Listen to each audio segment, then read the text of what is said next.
सितंबर 4, 1981 Florida में रहने वाले दो भाइयों जेफ स्टैलिन जिसकी उम्र 15 और टिम स्टैलिन उम्र 12 को पुलिस नींद से जगाती है और उन्हें बताती है कि उनकी मां लिंडा स्टैलिन जो कि एक सिंगल पेरेंट थी को किसी ने पिछली रात कत्ल कर दिया है।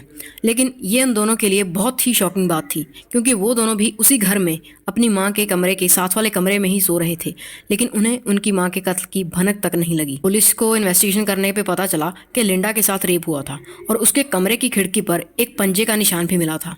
पुलिस को जिन भी लोगों पर शक था उन्होंने उनसे अच्छे से पूछताछ की, लेकिन कातिल का कोई सुराग नहीं मिल रहा था।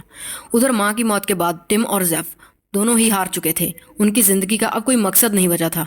लेकिन ऐसे समय में टिम के फुटबॉल कोच जॉ मिल्स ने उन्हें सहारा दिया, उन्हें संभाला। वो हर रोज घर से फुटबॉल प्रैक्टिस के लिए जॉ को ले जाने के लिए और छोड़ने के लिए आने लगे। टिम और जेफ के लिए जो उनकी लाइफ के हीरो बन चुके थे। ने उनकी फुटबॉल टीम की एक तस्वीर भी अपने कमरे में लगा कर रखी थी। दिन से साल बीत गए और देखते ही देखते तकरीबन 40 साल बीत गए और 1981 से साल आ गया 2021। लेकिन लिंडा के मर्डर केस का कभी कुछ पता ही नहीं चला कि आखिर उसका कत्ल किसने किया था। 40 साल बाद जब साइंस ने काफी तरक्की कर ली थी तो इस केस को रीओपन किया जाता है। लिंडा की खिड़की पर जो पंजे के निशान मिले थे उन्हें डेटाबेस में मिले सभी फिंगरप्रिंट से मिलाया जाता है और आखिरकार पुलिस के हाथ एक मैच लगता है।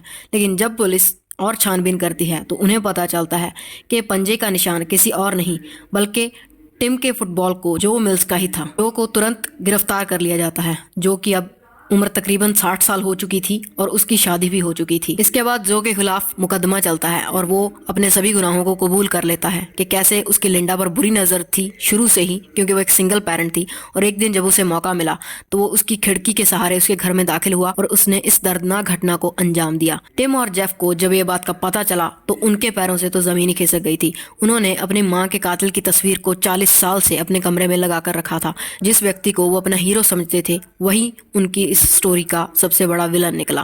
खैर, इसके बाद मुकदमा चलता है और आखिरकार जो मिल्स को लिंडा स्टैलिन का रेप और कत्ल करने के लिए उम्र कैद की सजा सुनाई जाती है। तो ये थी आज की एक अनोखी कहानी। तो कैसी लगी आपको ये कहानी? लाइक और कमेंट करके ज़रूर बताइएगा। फिर मिलेंगे।